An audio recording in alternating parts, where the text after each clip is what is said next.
Lycée Simone Veil, Paris 3e, la classe de Thérèse de Police, enseignante, qui m'invite là pour cet atelier en partenariat avec le Louvre. On écrit aussi dans le musée.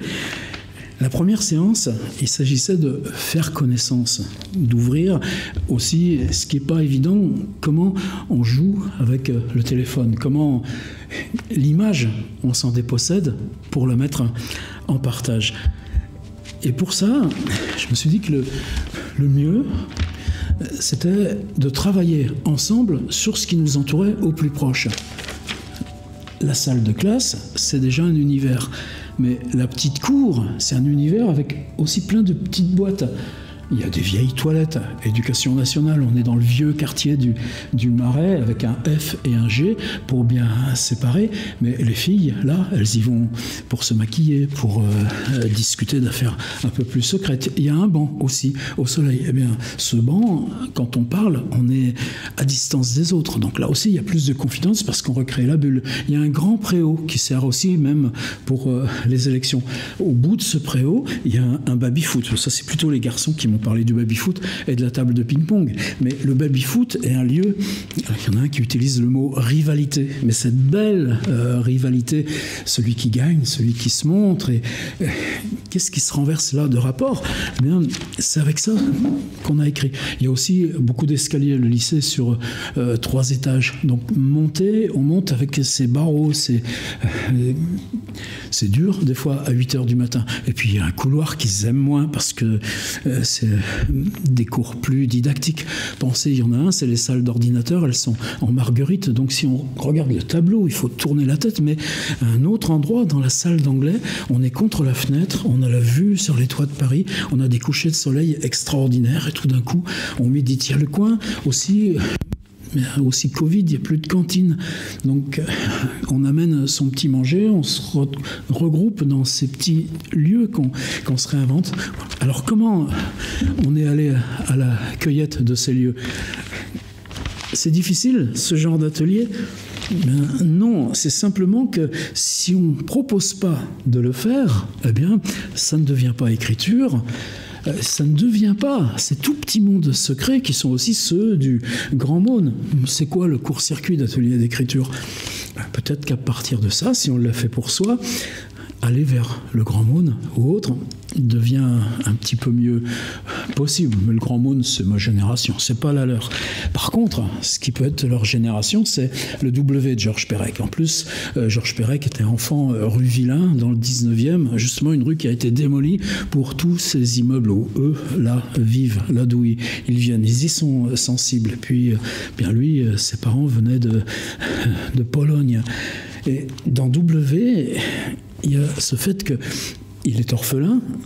Son père est un des premiers morts de la guerre 40 parce qu'il s'engage, plutôt que repartir encore en exil comme il l'avait fait de Varsovie, du ghetto de Varsovie jusqu'au quartier juif de Paris. Il s'engage dans l'armée française. La récompense, c'est de les envoyer se faire massacrer avec les Sénégalais, les Marocains. C'est notre histoire assumé encore au présent. Et puis en 41, sa mère, l'enfant à 4 ans, qui l'emmène gare de Lyon, il va être hébergé dans des établissements catholiques avec d'autres petits enfants juifs. Et puis, eh bien, tous les 2 mois, tous les 4 mois, on change entre le Vercors, entre la Lozère, tout simplement pour qu'ils ne puissent pas être pistés, tracés. Et puis en 45, eh bien, les familles les retrouvent, mais Perec, non, personne ne vient le chercher. En 47, retrouvailles avec une sœur de son père qui va l'adopter, mais il est tellement désocialisé que ça va être une suite d'internats là, tout autour de Paris, à l'âge du collège. Ça se traduit chez lui par une dyslexie très grave, et puis le fait qu'il ne sache pas, dans sa propre biographie, là où il a passé. Quelle ville c'était? Où c'était dans la ville? Quel collège? Quelle école? Quel lycée? Par contre, eh bien justement, les salles de classe, les escaliers, la sortie du jeudi avec parfois une fois par mois le cinéma, la sortie du dimanche avec la messe obligatoire, eh bien tout ça, c'est une sorte de permanence, mais on ne sait pas dans quelle ville ça se situe. Et Pérec, dans W, a un tout petit passage, parmi tant d'autres qui donnent des pistes d'écriture, qui commence par la phrase « J'ai 3 souvenirs d'école ». Quoi ? De tes 4 ans jusqu'à tes 14 ans.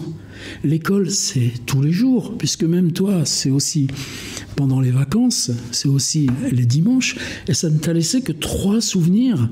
Ben oui, mais ces 3 souvenirs, dans cette répétition, dans cette profusion, c'est ça qui te marque.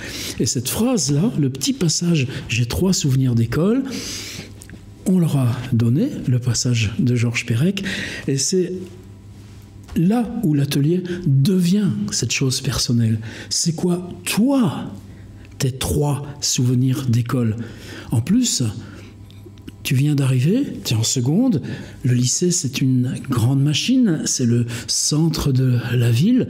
Là, avec tous ces visages, tout ce que tu apprends petit à petit à apprivoiser, et les savoirs, et le rapport aussi aux adultes différents, c'est quoi, toi, les 3 choses qui comptent pour toi, là tout de suite, dans le lycée?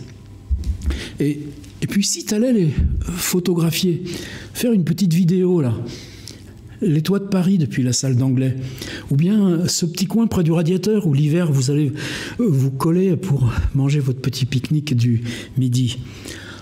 Alors nous, c'est ce qu'on a fait, c'est ce qu'on a collecté comme texte. Maintenant on va les lire, les enregistrer. C'était un point de départ. Est-ce que ce point de départ vous convient pour d'autres lycées, pour d'autres classes? Je me souviens avoir fait ça aussi dans des universités. Par exemple, je me souviens à l'université de Bordeaux, il y a longtemps, à la fac des sciences, je leur avais dit « Allez, maintenant vous partez, et puis vous avez le droit d'écouter aux portes ». Je me souviens l'avoir fait aussi dans un collège avec ces classes qu'on appelait des SECPA, donc des bien plus jeunes. Ça, c'était vers où j'habite, à Château-Renaud. Je leur avais dit, bon, les profs étaient prévenus, vous avez le droit d'entrer dans la salle des profs, vous avez le droit d'entrer dans la cantine, vous avez le droit d'entrer dans le bureau du proviseur. Et qu'est-ce que ça donne comme dialogue? Qu'est-ce que vous entendez? Si vous mettez l'oreille à la porte d'une classe pendant qu'un cours est en train de se faire, qu'est-ce que vous allez retranscrire? Donc je suis sûr que cet exercice, il a plein de doubles fonds. Un des doubles fonds, c'est on est dans une communauté, on est dans une collectivité, mais elle nous donne... Ce sera la fin de ma vidéo. Où est-ce qu'on va aller piocher ce singulier qui fait que cette communauté est la nôtre? Parce que c'est nous qui nous exprimons et la constituons comme telle, à travers l'assemblage de chacune de nos singularités.